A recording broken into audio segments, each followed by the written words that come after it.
Hey guys, welcome back to another video. As always, I get the captions written in almost every language, so click on that if you don't speak English, and let me know if I've missed anything in this episode, and let's get straight into this video. What happens when 800 of the world's most elite footballers and their managers live together under one roof?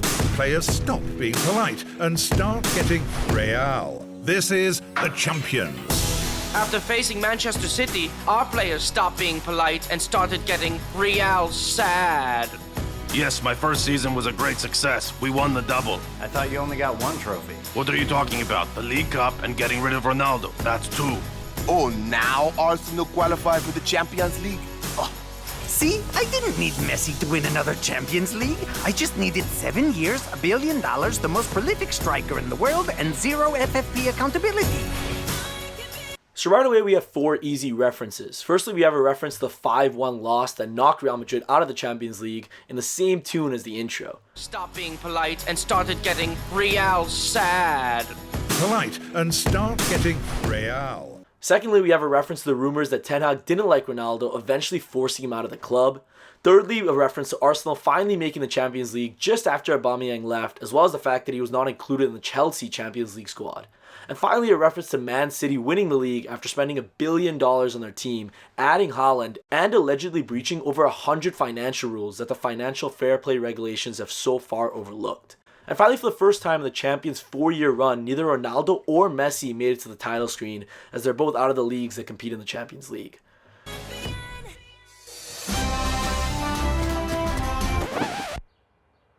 Ugh, I am so tired. This is an easy reference to Modric being 37 years old and playing in almost every Champions League for over a decade now.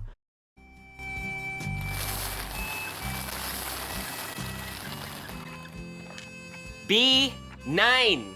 Present. That's not how you play the... Ooh-wee. So here we have three quick references. Firstly, we see all the old players playing the classic old people game of bingo. Muller calls out B9, to which Benzema calls present, a reference to his nickname. And finally, Zlatan gets up and instantly breaks his back, a reference to his constant injuries over the season. Also, you can notice them sharing a goodbye cake, a reference to Benzema leaving Real Madrid and Zlatan retiring. Does anyone else have it ringing in their ear? It's non-stop, you know, like a ref's whistle. Next, we have two easy references to Sergio Ramos' constant issues with the refs calling his fouls, as well as Neuer's recent injury he received after skiing. Also in the background, we see both Giroud and Dzeko with the mugs Milan's finest and second finest, a reference to Inter beating AC Milan in the Champions League. Both teams obviously are from Milan. We also see an easily missed reference with a fox in the box pizza, which is another way of saying a goal poacher, which is what Giroud largely does on every team by staying in the box and taking goals. Sorry guys, I go to take this. I'm trying to find a new bench to sit on. Huh, why is Ronaldo calling me? He called me too. I didn't answer. Same. Poor guy. I think he's just lonely and wants to be part of the conversation. Oof! Things really have changed since the World Cup. So here we have a reference to Aubameyang jumping from team to team just to not play and stay on the bench. We also have a reference to Ronaldo largely leaving the football conversation after going to the Saudi League and being dressed in Arabic clothing now. And finally, with Lewandowski saying like things have changed after the World Cup, this could be a reference to his poor form after the 2022 World Cup. In the background, we also see four different references. Firstly, we see Kyle Walker as a reference to Kyle Walker. We see Just Bale, a reference to Gareth Bale bailing on football. We see Tony Cruz's cruises, and finally an advertisement for the MLS justifying that it's not just a retirement league. Also on the scene, let me know if you think this is a reach, but we keep seeing 47. On the bingo board, we see 47 as the latest number, the time on the clock is 4:07, and it's even on Aubameyang's phone at 4:07. At first I thought this was a reference to Phil Foden, but if you search up 4:07, it comes up with a very famous Bible verse, Peter 4:07, which reads, "But the end of all things is at hand. Be ye therefore sober, and watch unto prayer," which could be a reference to all of us enjoying football greatness while we still have it, as the end of all things is at hand. Let me know in the comments if you think this might be a little bit of a reach.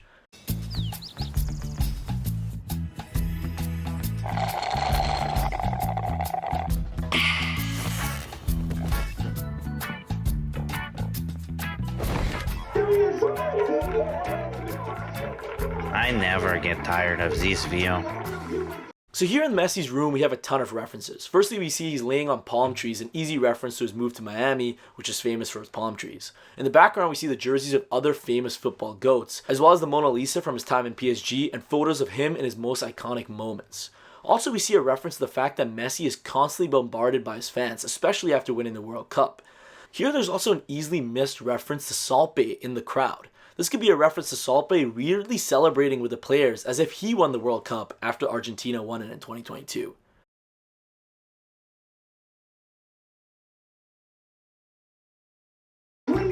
Leo, you've won everything you could possibly win. How are you feeling about your big move to the ML? Shh.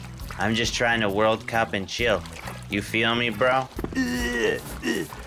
Here we have a reference to DePaul being Messi's bodyguard wherever he goes, this time as his lifeguard. We also see Messi's famous puppet that he uses to express his feelings in the pool with him, and finally a reference to Martinez's famous World Cup celebration after winning the Golden Glove Award.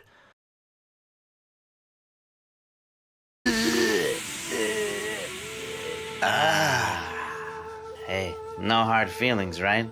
Aren't these things great? Oh yeah, I take mine everywhere. Me too, I can't sleep without it. Guess who's back? Bump, back again. Yo, Eminem in the house, boy. Wait, where? No, I mean us. M&M. Ugh, even his jokes are flopping.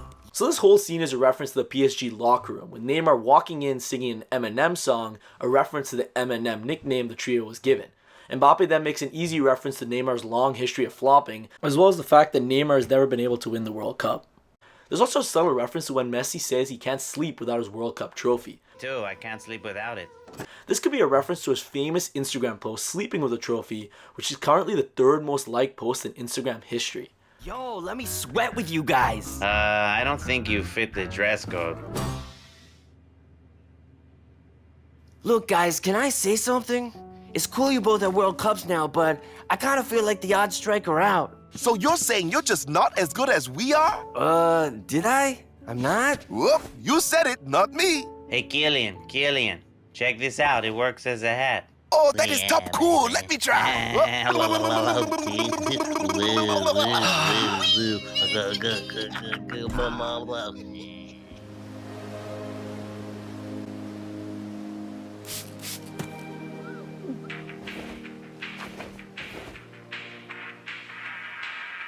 Yo? Oh my gosh, Neymar, you picked up. How are you?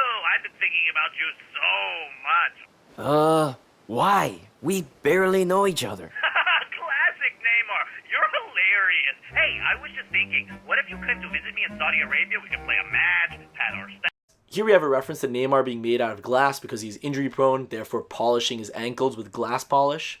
Another interesting Easter egg is the time being 7:07 when Ronaldo calls, a reference obviously to his famous number. We also see in the background the famous picture of Ronaldo crying after losing the World Cup. Pat our stats. But I'm injured. Honestly, it doesn't matter. Here they let you just stand on the pitch and collect money. It's great. Yo, that sounds dope. Let me pick up my sister and I'll be right over. Excellent. I'm looking forwards to it. Yes, somebody likes me, man. Soon the mansion will be all mine. So here we have a reference to the main plot of the new series. Ronaldo is a villain trying to recruit all these players to Saudi Arabia. We can also have a subtle reference to the fact that Ronaldo is trying to recruit these players on a chessboard, which could be a reference to the famous Messi and Ronaldo picture before the World Cup of the two of them playing chess against each other. We also see a reference to the Neymar sister curse, a reference to the fact that Neymar is always injured around the birthday of his sister. Let me pick up my sister and I'll be right over. Finally, we can see Benzema holding his Ballon d'Or trophy. But those are all the Easter eggs I found in this video. Let me know if you guys want to see me do this for the next episode, and I'll see you guys next time. Peace.